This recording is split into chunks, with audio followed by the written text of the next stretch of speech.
This stepmother and her daughter went to the office of her stepson. "Ben, my daughter wants to go to college, but we don't have enough for her tuition. Can we borrow 100,000? She asked.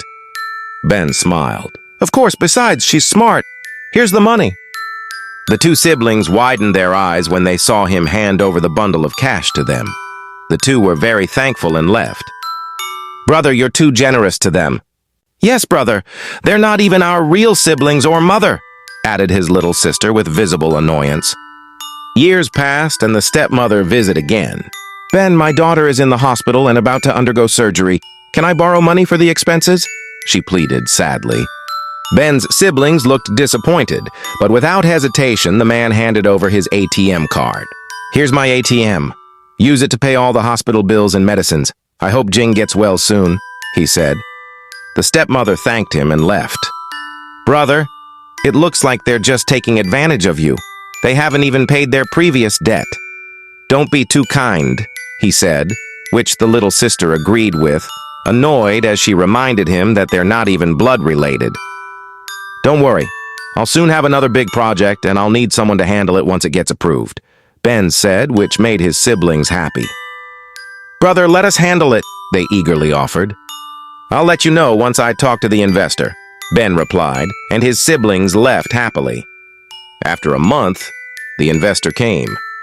Ben presented the product they were about to release and discussed who would handle it. "Just try to test your siblings first before you give the project. It's a big profit, and it must be entrusted to the right person," the investor suggested. Ben agreed. So he called his siblings, including his stepsister Jing, who had just graduated. "Sorry for gathering you all, but I have a little problem.